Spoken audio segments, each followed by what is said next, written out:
본 방송에서 제공하는 투자 정보는 투자 판단에 대한 조언입니다. 방송에서 제공하는 주식의 가치, 가격 상승 및 하락에 대해서는 방송사에서 보장하지 않습니다. 네, 실시간 정보 브리핑입니다. 미국 4월 CPI 전월 대비 0.3% 상승, 올해 처음 둔화 흐름. 지난 4월 미국의 소비자 물가지수가 예상치에 대체로 부합한 가운데 전월 대비로는 시장 전망을 소폭 밑돈 것으로 나타났습니다. 미국의 CPI가 전월 대비 상승률이 하락한 것은 올해 들어 처음입니다. 미국 노동부는 현지 시간 15일 지난 4월에 CPI가 전월보다 0.3% 상승했다고 발표했습니다. 이는 월스트리트 저널이 집계한 시장 전망치 0.4% 상승을 살짝 하회하는 수치입니다. 4월의 CPI 상승률은 전월치와 비교해도 0.1%포인트 낮았습니다. 푸틴, 중국 베이징 도착, 오늘 시진핑과 정상회담. 블라디미르 푸틴 러시아 대통령이 국빈 방문을 위해 중국에 도착했습니다. RIA 통신과 타스 통신은 푸틴 대통령이 1박 2일간의 국빈 방문을 위해 16일 중국 베이징에 도착했다고 보도했습니다. 보도에 따르면 이번 국빈 방문은 1박 2일간 진행됩니다. 16일엔 푸틴 대통령이 베이징에서 일정을 마치고 17일엔 헤이룽장 하얼빈을 방문할 예정입니다. 블룸버그, 중국 정부가 미분양 주택 매입하는 방안을 고려, 과잉 재고 해결. 중국이 지방 정부들로 하여금 미분양 주택을 구매하게끔 하는 방안을 고려 중이라고 블룸버그가 소식통들을 인용해 15일 보도했습니다. 중국 경제 주축인 부동산 시장이 좀처럼 부진의 늪에서 빠져나오지 못하고 있는 가운데 정부가 직접 나서서 미분양 주택을 매입하는 고강도 처방까지 준비하고 있는 모습입니다. 관련 사항 계속해서 참고하시길 바랍니다.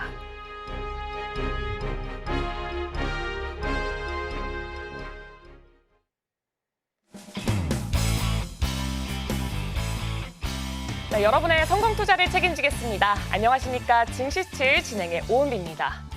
네, 전 거래일 우리 증시 아무래도 미국의 주요 지표들을 앞두고 있어서 그랬을까요? 조금은 좀 지지부진한 흐름을 보여줬습니다.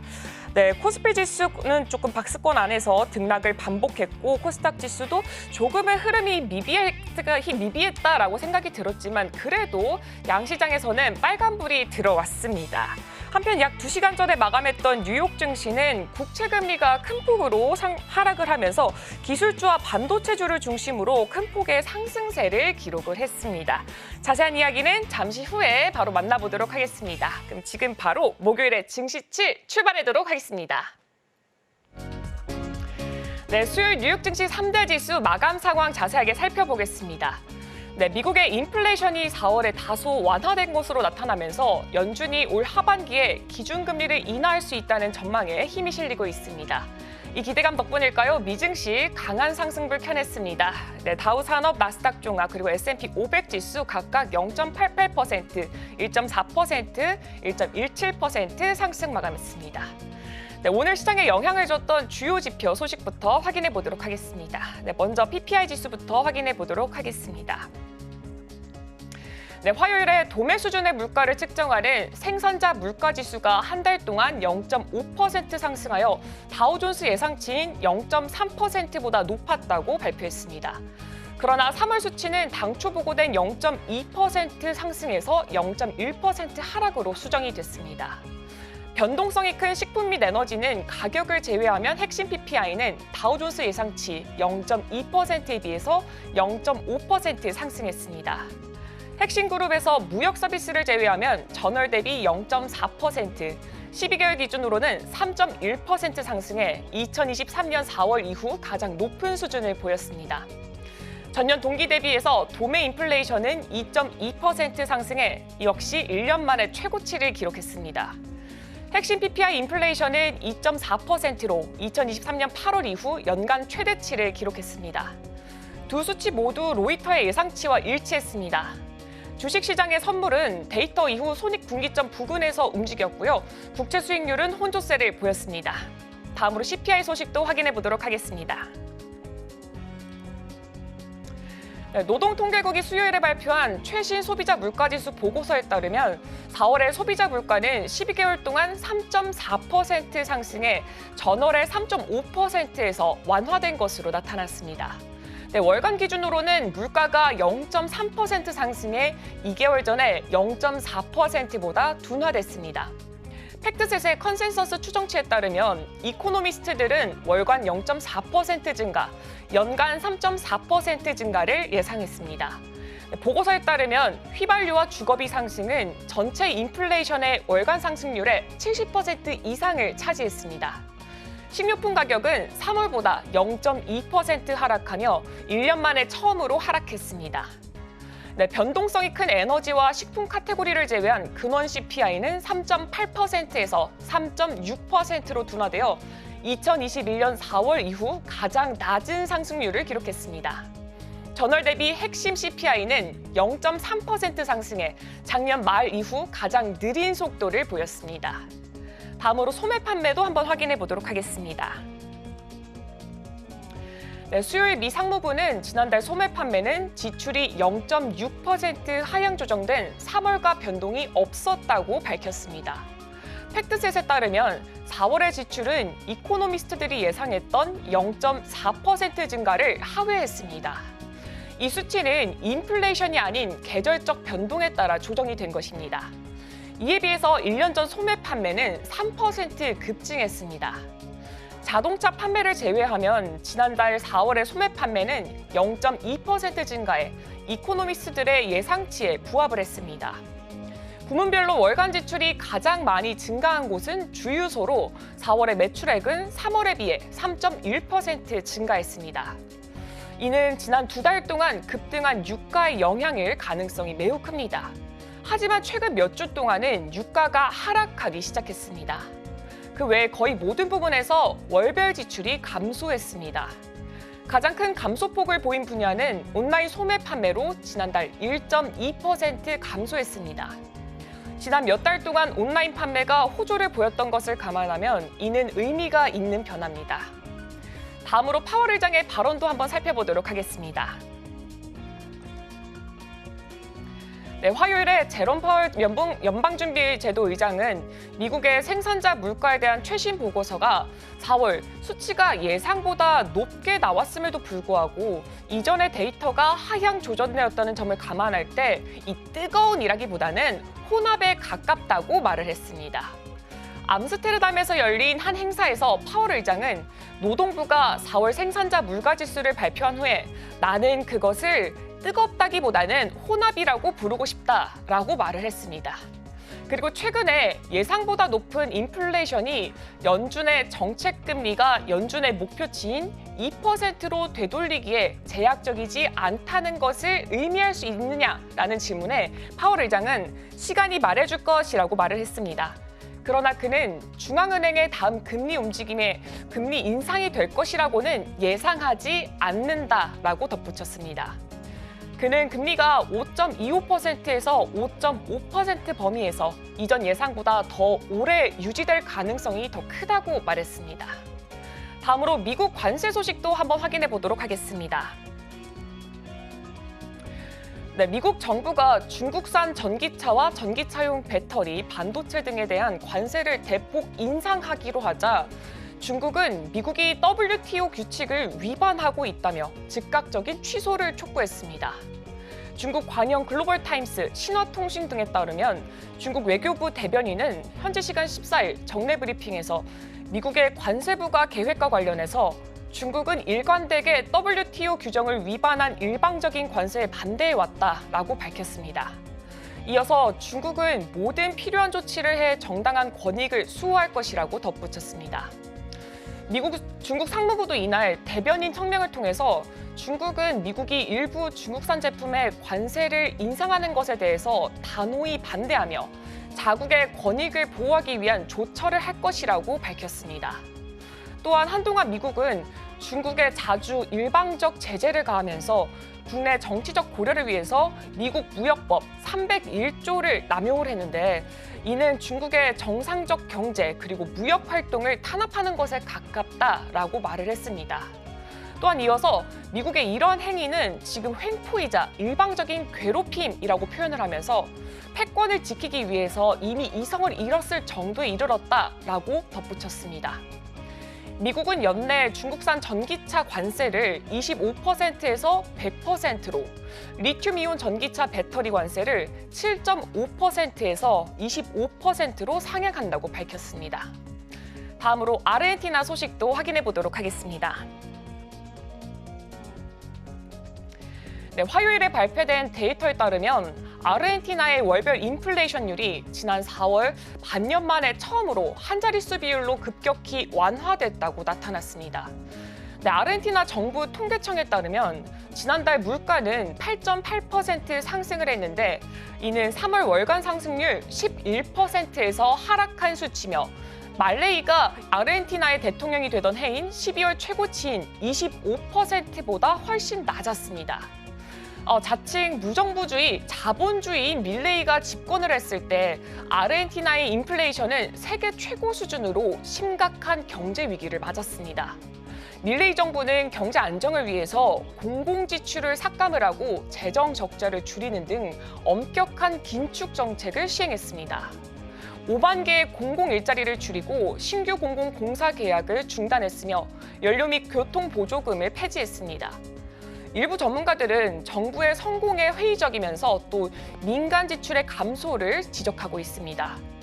신흥시장을 연구하는 피터슨 국제연구소에서 선임 연구원은 민간 지출이 크게 붕괴됐고 또 이는 소비가 급격히 감소한 이유와 또 인플레이션도 하락하는 이유를 설명해 준다라고 말을 했습니다.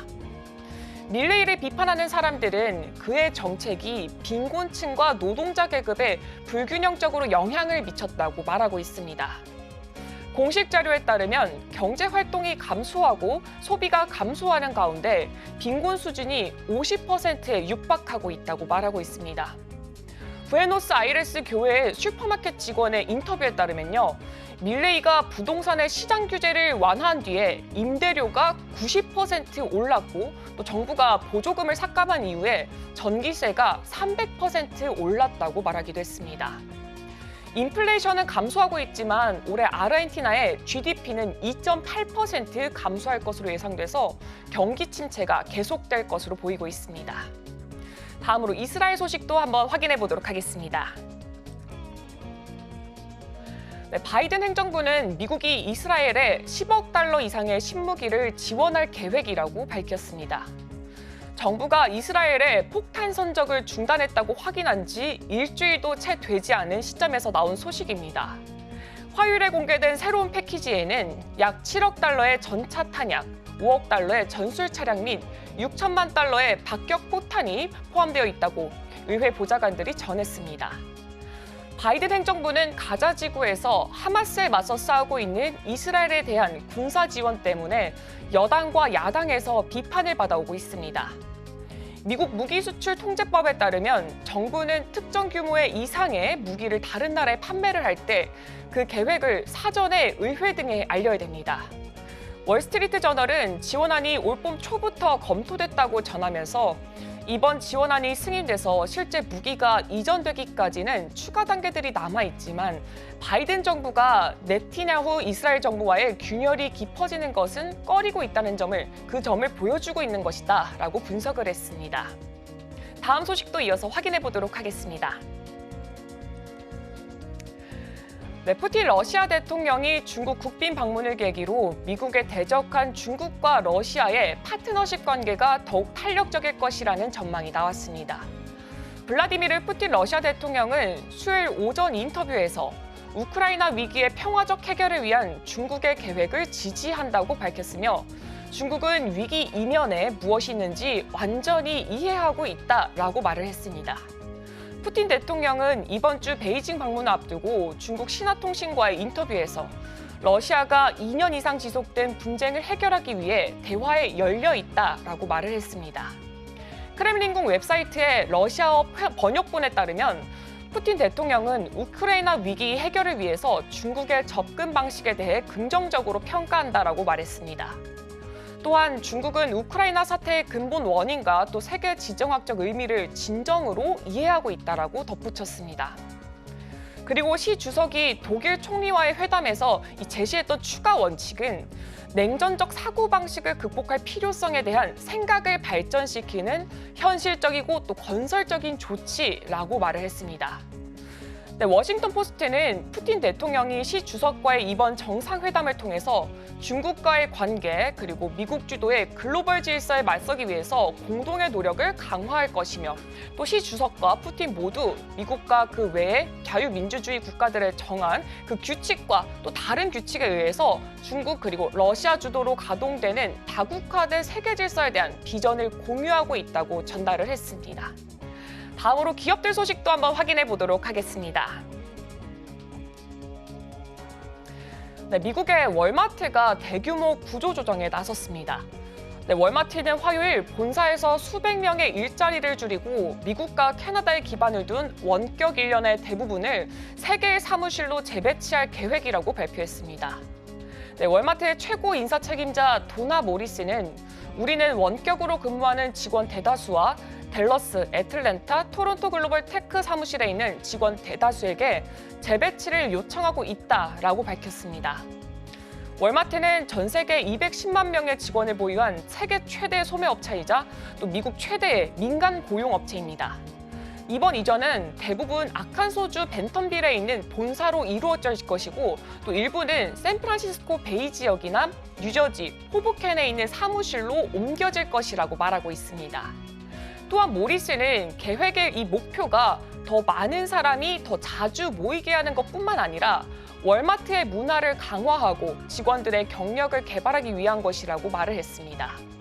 그러나 월마트는 더 자세한 설명이 없이 사업 일부의 변화로 인해서 본사에서 수백 개의 역할을 줄이고 있다고 말을 했습니다. 익명의 인터뷰에 따르면 월요일에 직원들과의 비즈니스 업데이트 통화에서 원격 근무자들은 7월 1일까지 재배치 혹은 퇴직에 대한 결정을 내릴 수 있는 시간이 주어졌다고 합니다. 이 소식통은 월마트가 올해 말 달라스, 애틀랜타, 토론토 지사를 폐쇄할 예정이라고 덧붙였습니다. 다음으로 넷플릭스 소식도 확인해 보도록 하겠습니다. 네, 넷플릭스가 크리스마스에 방영될 예정인 두 개의 내셔널 풋볼리그 경기에 대한 스트리밍 권리를 획득했다고 수요일 아침에 X를 통해서 발표를 했습니다.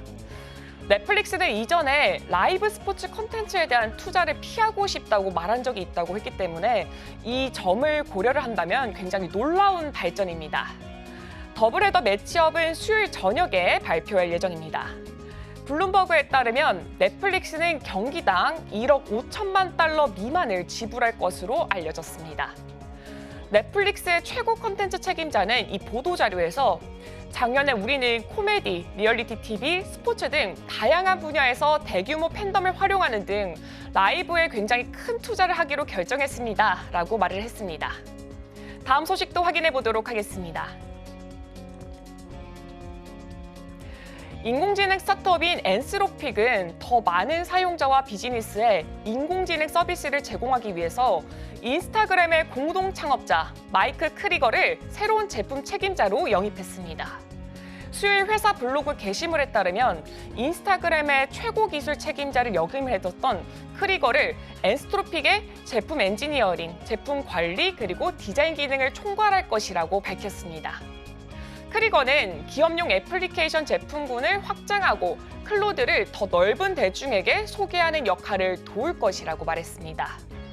2021년에 전 오픈AI 직원들이 설립했던 이 엔스로픽은 책임 있는 AI 개발에 중점을 두고 있고 또 챗GPT 제작자의 주요 경쟁자로 부상을 하고 있습니다. 오픈AI 및 다른 AI 회사들처럼 엔스로픽도 신기술을 수익화하기 위해서 자사의 챗봇인 클로드를 기업에 판매하는 데 점점 더 집중을 하고 있습니다. 다음 소식도 이어서 확인해 보도록 하겠습니다. 네, 수요일 발표에 따르면 프랑스 비디오 게임 그룹인 유비소프트가 1년 전에 5억 유로의 손실을 되돌리면서 3월 말까지 연간 영업이익을 올렸다고 밝혔습니다. 유비소프트의 연간 순매출은 33.5% 증가한 23억 1천만 유로로 BIFRS 영업이익은 4억 1,150만 유로에서 달했습니다. 최고 경영자는 성명을 통해서 2024년 전체 실적은 유비소프트가 연간 및 4분기 순예약 기록을 세우면서 수익성이 있는 성장 궤도로 돌아섰음을 확인시켜준다라고 말을 했습니다. 한 해 동안 유비소프트는 신작 출시뿐만 아니라 레인보우 식스와 어쌔신 크리드 등 모두에게 정말 강력한 성장세를 보였다고 발표를 했으면서 이로 인해서 예약이 증가하고 또 오랫동안 지연된 게임 스컬 앤 본즈를 보완을 했습니다. 2월에 출시된 스컬 앤 본즈는 리뷰 점수가 좋지가 않았고 또 유비소프트 게임 중에 가장 낮은 점수를 받았으며 큰 인기를 끌지 못했다고 인터뷰에서 말을 했습니다. 마이크로소프트의 콜 오브 듀티 제작자인 액티비전 블리자드의 인수에 대한 영국 반독점 규제 당국의 우려를 해소하기 위해서 마이크로소프트는 자사의 스트리밍 권리를 유비소프트에 매각하기로 합의했습니다. 듀게는 통화에서 유비소프트가 올해 첫 3개월 동안 마이크로소프트로부터 지불금을 받기 시작했으며 이는 이미 회사의 초기 투자금인 5천만에서 1억 유로를 초과한 금액이라고 말을 했습니다. 다음 분기에는 약 2억 7,500만 유로의 순예약을 예상하고 있습니다. 다음으로 우버 소식도 한번 확인해 보도록 하겠습니다. 네, 수요일에 발표된 1년의 계획 중 일환으로 우버 테크놀로지스는 미국에서 셔틀 서비스를 도입하고 멤버십 전용 소매업체 코스트코와의 배송 파트너십을 확대하고 있다고 밝혔습니다. 이는 경제사인 리프트로부터 경쟁 속에서 가격에 민감한 소비자들을 유치하기 위한 것입니다. 공항, 콘서트, 스포츠 이벤트 등 교통량이 많은 지역에서 운행되고 있는 이 버스를 최대 5석까지 미리 예약할 수 있도록 할 것이라고 밝혔습니다. 이 서비스를 위해서 우버는 현지 차량 사업자들과 파트너십 계약을 맺을 예정이면서 또 14명에서 55명의 탑승 인원을 수용할 수 있는 이 차량을 사용할 예정이라고 밝혔습니다. 또한 사용자가 공유 라이드를 예약할 수 있도록 허용을 하고 또 우버 원 멤버십에 대한 학생 할인을 도입할 예정이라고 발표를 했습니다. 음식 배달 분야에서는 우버 이츠를 통해 주문하는 미국 코스트코 회원들에게 추가 할인과 또 연간 우버 원 플랜에 대한 20% 할인을 제공할 예정이라고 또 밝혔습니다. 다음으로 금 소식까지 확인해 보도록 하겠습니다. 네, 최근 데이터가 인플레이션 감소와 또 부진한 소매 판매를 보여주면서 금값이 3주 만에 최고치로 상승을 했습니다. 이는 연준이 올해 금리를 인하할 것이라는 기대를 강화했습니다.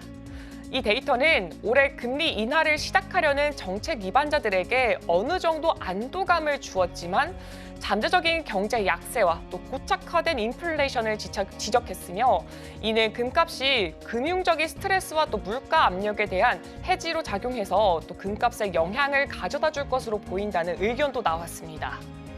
올해 들어서 투자자들은 골드 ETF를 순매도 중이고 또 블룸버그 데이터에 따르면 총 보유량이 5.9% 감소를 했습니다. 이에 대해서 삭소은행의 상품 전략 책임자인 한센은 금값이 새로운 기록을 달성하기 위해서는 잠재적인 금리 인하가 ETF 수요에 미치는 긍정적 영향에 대한 명확성이 더 필요하다면서 이는 2022년 이후로 부재한 수요 원천이기도 하다라고 말을 했습니다. 네, 오늘의 외신 소식은 여기까지입니다. 계속해서 오늘의 일면을 통해서 전문가들의 수혜주까지 확인해 보도록 하겠습니다.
네, 전문가들은 개장 전에 과연 어떤 이슈에 주목하고 있을까요? 오늘의 이면에서 확인해 보도록 하겠습니다.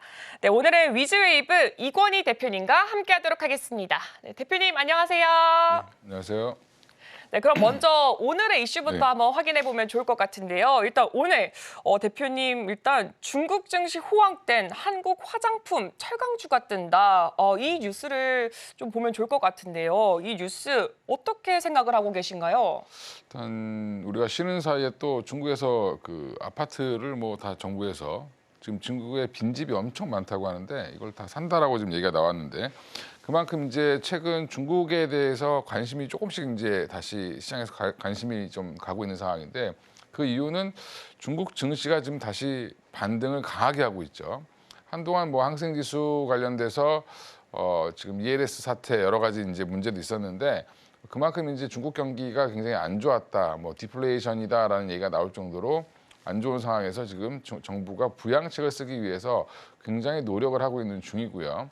중국 뭐 어떻게 보면 중국은 일당 독재 국가이기 때문에 사실은 이제 당에서 이끌고 가는 거죠 지금. 그래서 우리나라 뭐 밸류업 프로그램을 일본도 했지만 우리나라도 하고 있지만 중국은 더 강하게 하고 있습니다. 그래서 관련해서 지금 보면 뭐 신국 구조라는 걸 발표하면서 굉장히 지금 좋은 흐름을 이어가고 있고요.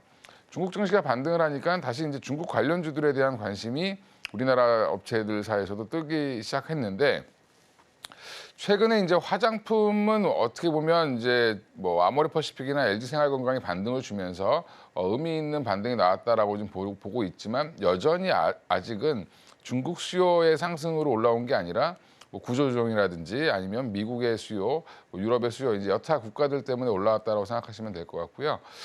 근데 그럼에도 불구하고 중국 증시가 계속 지금 올라오고 있는 거는 이제 앞으로 좋아질 거라는 기대감인데 그러면 이제 화장품, 그다음에 철강, 화학 이런 석유화학이 이제 가장 대표적으로 중국과 관련되어 있는 우리나라 업종이다라고 보시면 되고요.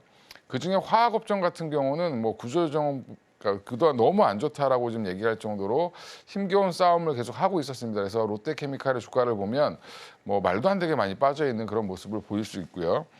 그러다 보니까 지금 최근에 보면 우리나라 주식 중에 화장품 타이어 관련된 종목들이 굉장히 좋습니다. 특히 이제 중국의 타이어 생산량도 다시 증가했다라는 얘기가 좀 나오고 있는 상황이고요. 근데 이 추가 상승 가능성이 충분히 있어 보이고 화장품 타이어는 그 외에 또 이제 많이 빠져 있는 중국 관련된 석유화 관련 종목들 여전히 좀 봐야 되지 않겠냐라는 의미로 이 주제를 갖고 나왔습니다. 네, 화장품, 타이어 등 이 종목군들이 또 추가 상승 가능성이 있다라고 말씀을 해주셨습니다. 대표님 또 제가 개인적으로 궁금한 게 또 지난달에 신국 구조가 이렇게 발표가 됐다고 했는데 사실 저도 이걸 보긴 했는데 자세하게 이게 뭔지 잘 모르겠더라고요. 그러니까 네. 한마디로 주주환원 정책을 안 쓰면 강제성을 부여해서 기업에게 처벌을 내리겠다. 그러니까 우리나라 지금 보면 밸류 프로그램에 대해서 실망하는 게 뭐냐면 너무 자율적이다라는 거죠. 그렇죠. 근데 우리나라는 민주주의 국가니까 자율적으로 하는 게 사실은 맞죠. 대신에 이제 당근과 채찍을 어떻게 줄 거냐 이제 조금 이런 것들이 부족하다라고 얘기를 하는 건데 그쪽은 그냥 강하게 이렇게 안 하면 이렇게 하겠다. 그러니까 이제 기업들 입장에서는 이제 어떻게 보면 주주환원 정책이 됐든 공시가 됐든 정확하게 할 수밖에 없는 거고 그렇게 되면 투자자들 입장에서는 중국 증시에 대해서 조금 더 긍정적으로 바라볼 수 있게 되는 시점이 나왔다. 그러면 바닥을 확인한 건 아니냐라는 이제 기대감이 붙고 있고요. 지금 다른 나라들은 인플레이션 때문에 문제지만 중국은 지금 디플레이션 때문에 문제라고 지금 얘기할 정도로 경기가 침체되고 사람들이 돈을 안 쓰려고 하고 있는데 이 부분을 끌어내려고 지금 정부에서 노력을 하고 있는 중이고 그렇게 하기 위해서 얼마 전에 이제 그 많은 턴 빈집들을 중국 정부가 사버리겠다라고 얘기를 하는 거죠. 그래서 그 유동성을 풀어서 다시 한번 경기를 살려보겠다라고 지금 노력을 하고 있다. 그게 이제 아마 오늘 뭐 어제 미국에서 좋은 얘기가 나와서 미국 시장도 올라갔고 분위기가 좋은 상황에서 지금 중국 관련주들까지도 같이 좀 봐야 되는 그런 시점이 되지 않았나. 그리고 주식이라는 게 보면 좀 많이 빠져 있을 때 사야지 이제 수익이 많이 날 수 있는데 중국 관련주들이 지금 보면 지금 이제 바닥에서 머리를 들랑발랑하는 쪽이 많기 때문에 그런 쪽을 좀 보셔라라고 해서 말씀드리겠습니다.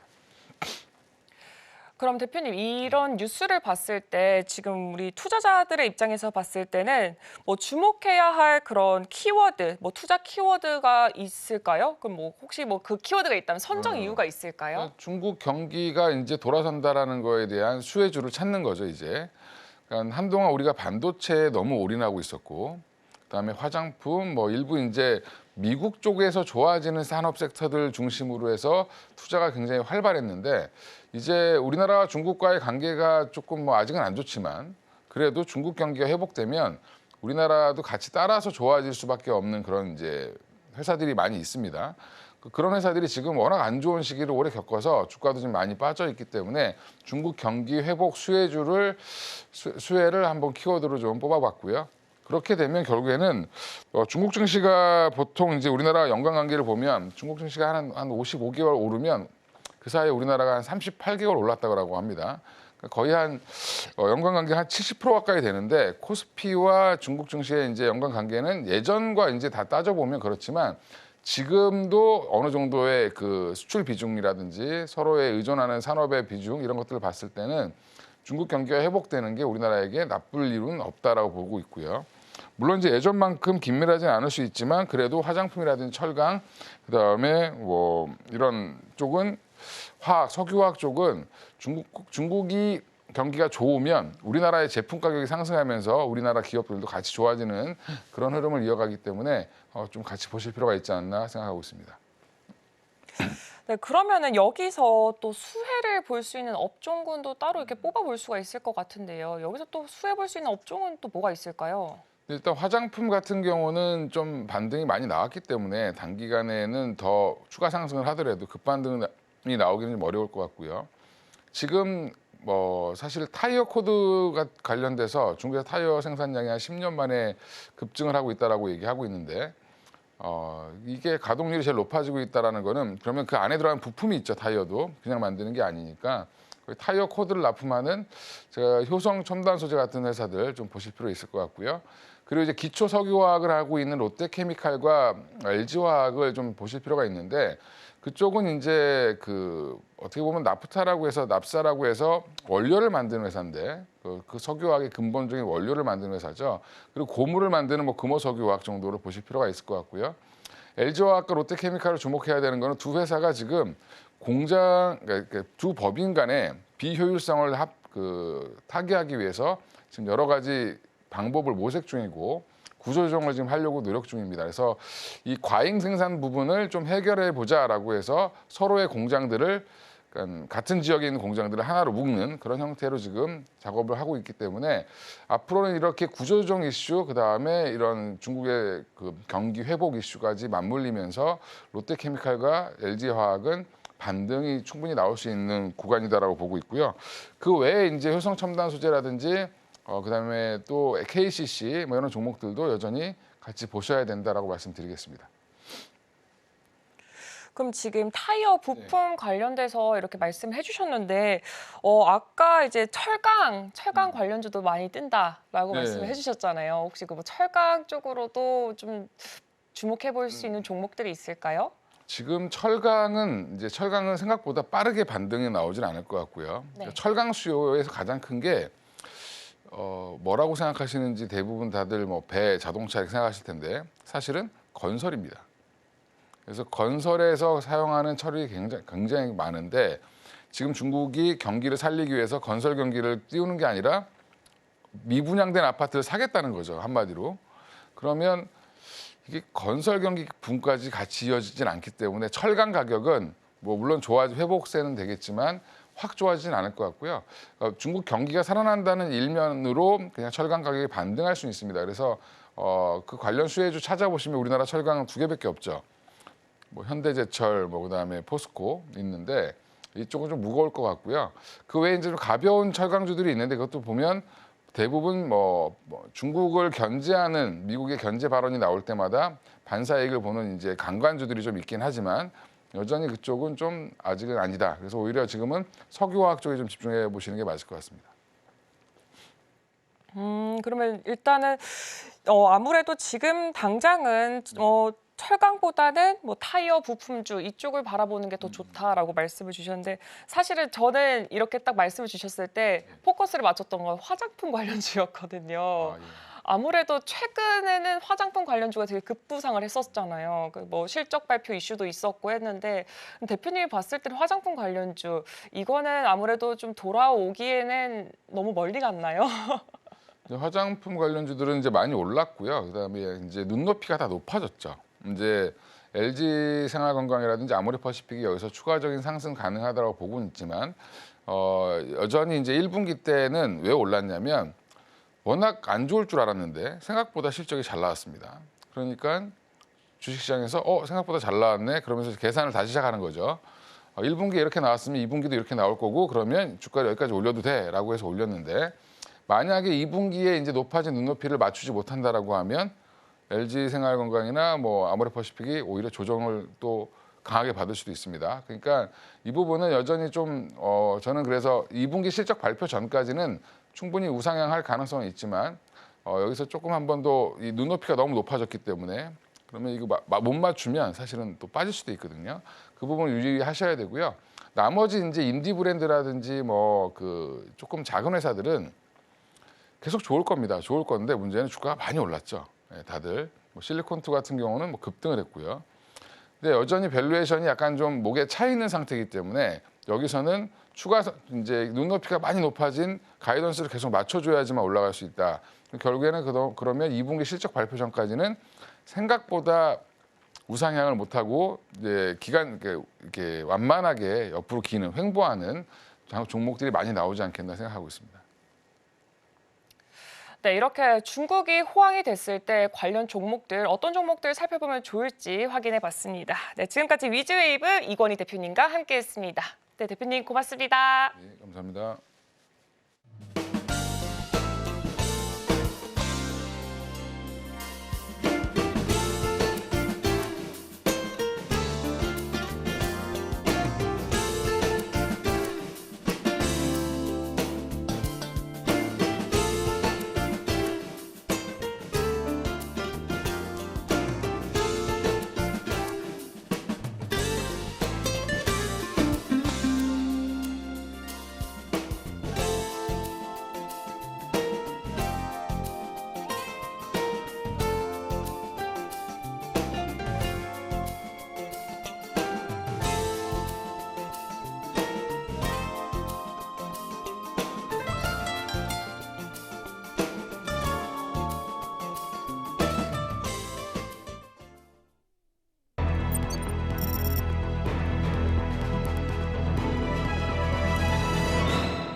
네, 개장 전 개별 종목들 흐름 한번 살펴보도록 하겠습니다. 시간에서 급등, 급락한 종목들 하나하나 살펴볼 텐데요.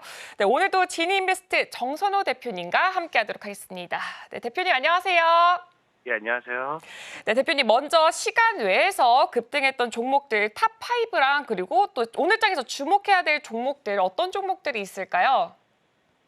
일단은 뭐 시간에 급등했던 종목들이 최근에 자꾸 지속적인 실적 모멘텀을 가지고 가는 종목들이 움직여주는 걸 확인해 보실 수 있습니다. 지금 보면은, 최근 이제 화장품 관련돼 있는 종목들, 기존에는 중국발 모멘텀이 강했다라고 하면은 이제 뭐 유럽이라든지 뭐 이런 전 세계적으로 또 수출 호재가 따라주면서 이 화장품 관련돼 있는 모멘텀의 종목들이 이 실적 관련 기대에 모멘텀 좀 많이 받쳐주는 거 확인해 보시면 됩니다.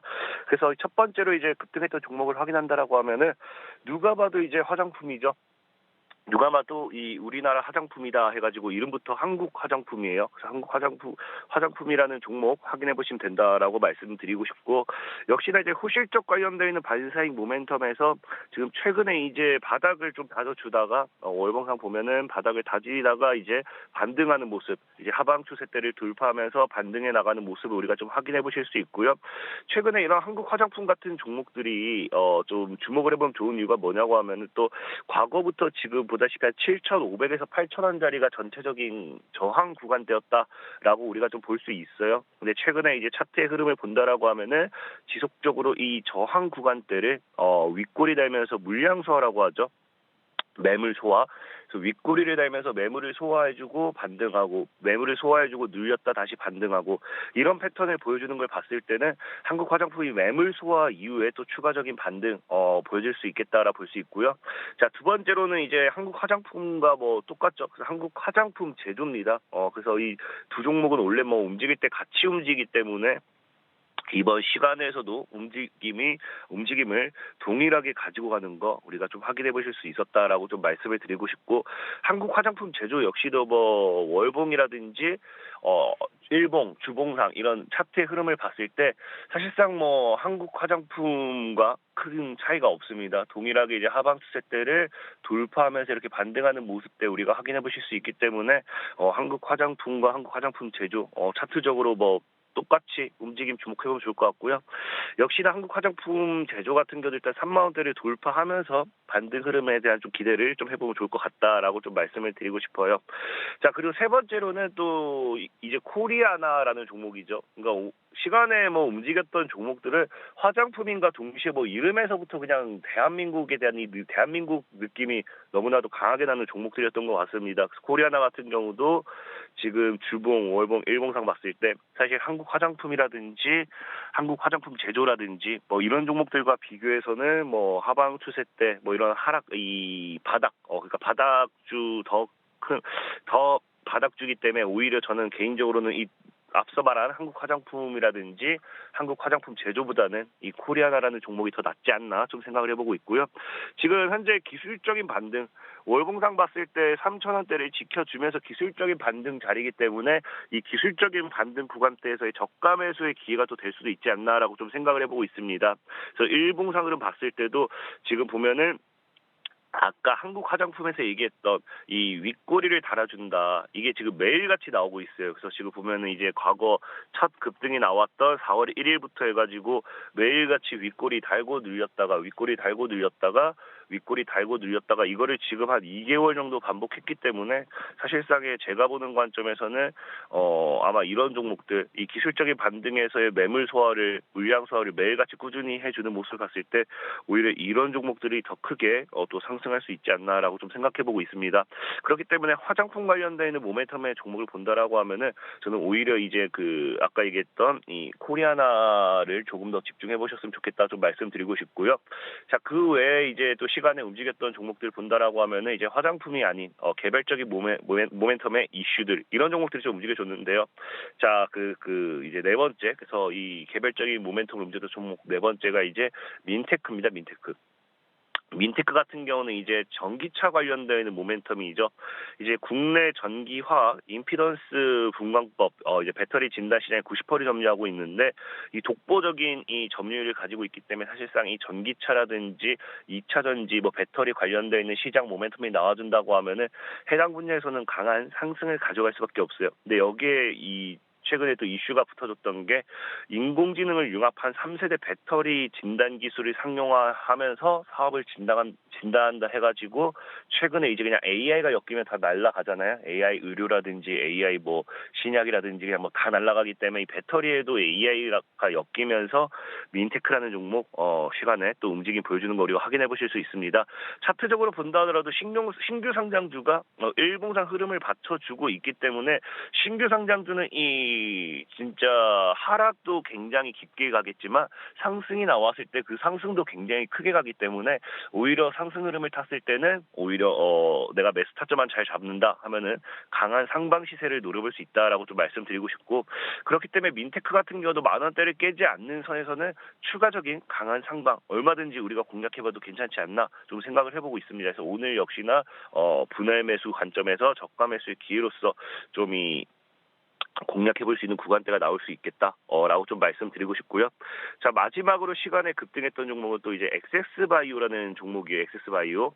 자, 엑세스바이오 같은 경우는 이제 미국 그레델과 수수료 계약 소속에서 승수를 하게 됩니다. 그러니까 지금 이 수수료를 내놔라 그래서 안 준다 이런 부분에 있어서 소속이 있는데 어찌됐든지 그레데일에 이 수수료를 줄 필요가 없다라는 거는 엑세스바이오 입장에서는 돈을 이제 불필요한 지출을 줄인다라는 거겠죠. 그러니까 역시나 뭐 이런 실적이나 그런 부분에 추가적인 기대를 해볼 수 있는 부분이다라고 좀 보시면 좋을 것 같고요. 지금 월봉상 흐름 봤을 때도 아까 뭐 이 코리아나랑 좀 비슷한 패턴이에요. 그러니까 뭐 아까 얘기했다시피 기술적인 반등도 나와줄 수 있는 구간이기 때문에 얼마든지 우리가 추가적인 부분에 있어서 하방 추세 돌파하면서 큰 상방을 좀 기대해 볼 수 있겠다 좀 말씀을 드리고 싶고요.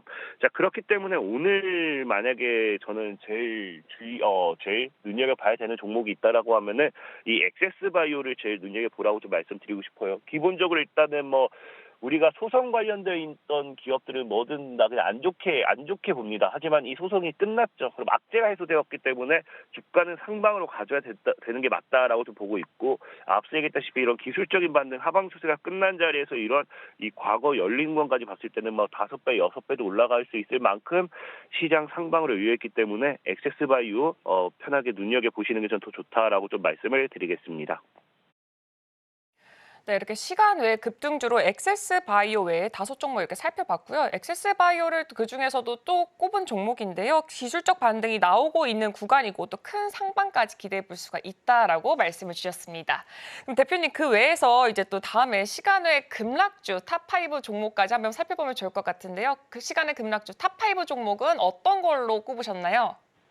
시간에 급락한 탑5 종목들은 다 이제 뭐 엄청난 이슈가 사실상 있는 종목들이 아니에요. 보면은 뭐 보통 뉴스가 나오고 하락을 한다라고 봐야 되는데, 이번 시간에 급락주들은 이제 다 뉴스가 나온 것들이 하나도 없습니다. 그렇다는 거는 이제 뭐 이 종목들이 하락한 이유를 다른 곳에서 찾아봐야 되는데, 지금 아마 예상할 수 있는 부분 제가 봤을 때는 이런 고점에서 어느 정도 고점까지 치고 올라갔다가 차트상 저항 구간대 이제 맞물리니까, 그러니까 저항 구간에서 차익 매물이 나올 수 있는 거고요. 아니면 이제 고점 리스크에 대한 매물이 나올 수도 있는 거고요. 그래서 첫 번째는 이제 시노펙스라는 종목이죠.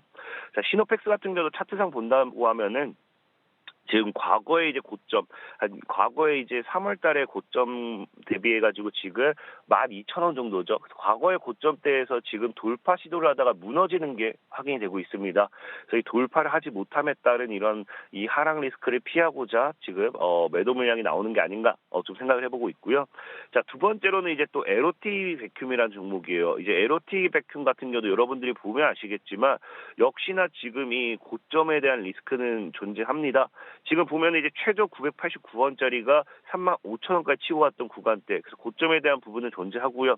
최근에 이제 35,000원까지 치고 가다가 눌리다가 다시 반등을 주는가 싶더니 지금 이제 여러분들 보다시피 한 25,000원 정도죠. 25,000원대를 다시 저항대로 만들어 놓고 돌파하지 못하고 무너지고 있어요. 다시 하락 추세로 들어오고 있습니다. 그러다 보니까 이런 고점에서의 이 하락 리스크, 차트상 저항 리스크, 이런 것들이 반영되는 게 아닌가 좀 생각해보고 있고요. 자, 그리고 이제 세 번째로는 JEMT입니다. JEMT. 이 JEMT 같은 경우 여러분 차트를 보시면 아시겠지만 이제 3월달 직전 고점이 한 7,000원 정도죠. 그래서 지금 6,500원에서 7,000원 사이로 이제 돌파를 시도하고 있고요. 자, 그다음에 이게 지금 3월로 보면은 뭐 직전 고점이긴 하지만 과거 2017년도 고점으로 봐도 지금 한 6,500원 정도대를 강한 저항으로 만들었어요. 그러니까 지금이 너무 저항이 또 많이 받는 구간입니다. 그러다 보니까 JEMT 같은 경우도 이런 저항 구간에서의 추가적인 하락 여파, 이 손절매 물량 이런 것들이 나오는 게 아닌가 좀 생각해보고 있고요. 자, 그리고 이제 네 번째로는 이제 아진산업. 이제 아진산업 같은 경우는 이제 실적이 이제 좀 안 좋게 나왔습니다. 그러면서 지금 실적 하락에 따른 부분에 따라서 지금 주가 하락이 나와주고 있는 거기 때문에 사실 뭐 이거는 지금 바닥을 잡는 구간을 봐야 됩니다. 그렇기 때문에 어디까지 빠질지는 아마 장 시작하고 봐야 되는 구간이지 않을까 또 생각을 해보고 있고요. 자, 마지막으로는 이제 본느라는 종목이에요. 본느 같은 경우는 사실 뭐 전환 청구권 행사가 들어오죠. 그래서 전환 청구권 행사 들어오는데 이제 청구 가액이 1,950원이에요. 그럼 지금 주가가 고점이 4,500원이라는 거는 대략적으로 2배, 3배 이 사이의 수익률이 나오고 있다는 건데, 그럼 이 전환 청구 행사하자마자 이것이 뭐가 된다? 바로 그냥 매도 물량이 될 수밖에 없기 때문에 아무래도 여기에 대한 하락 리스크가 추가적으로 발생하는 부분이 아닌가 좀 생각을 해보고 있습니다. 그런 부분 좀 생각해보면 좋을 것 같고요. 자, 그래서 어쨌든 오늘 제일 조심해야 될 종목은 저는 시노펙스를 얘기하고 싶어요. 사실은 뭐 다른 종목들도 뭐 전체적으로 조심을 해봐야 된다라고 좀 말씀을 드리고 있긴 하지만 시노펙스가 단기간에 굉장히 많이 올라갔습니다. 굉장히 이제 1,000원대 있던 종목이 13,000원까지 단기간에 13배 정도 올라갔기 때문에 이 하락했을 때는 고점 리스크 타격이 굉장히 크다. 그래서 이 시노펙스를 제일 조심하셔야 될 것 같다. 좀 말씀을 드리겠습니다. 네, 오늘의 급락주들은 대부분 이슈가 있기보다는 고점에서 이 저항 구간에서 맞물려서 차익 매물이 출회되고 있기 때문에 이 리스크에 주의할 필요가 있다라고 말씀해 주셨습니다. 네, 지금까지 지니인베스트 정선호 대표님과 함께했습니다. 네, 대표님 말씀 감사합니다. 네, 오늘의 핵심입니다. 오늘 월마트 등 실적 발표 일정이 있습니다. 오늘의 일면에서는 중국 증시 호황 그리고 한국 화장품, 철강주의 강세에 대해서 짚어봤습니다. 마지막으로 시간의 급등주 엑세스바이오, 시간의 급락주로 시노펙스까지 알아봤습니다. 투자하실 때 참고하시길 바랍니다. 네, 저희가 방송 중에 제공해드린 정보는요, 투자 판단에 대한 참고 자료일 뿐 해당 종목의 가치 또는 상승률을 제공하지는 않습니다. 잠시 후에 증시8 오늘의 승부주가 방송될 예정입니다. 시장에 대한 다양한 이야기 그리고 승부주에 대한 힌트까지 담겨 있으니까요. 함께 하시면서 많은 도움 받아보시길 바랍니다. 오늘 제가 준비한 소식은 여기까지입니다. 시청해주셔서 고맙습니다.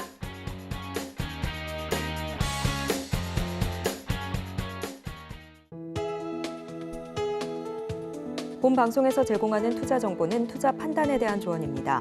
방송에서 제공하는 주식의 가치, 가격 상승 및 하락에 대해서는 방송사에서 보장하지 않습니다.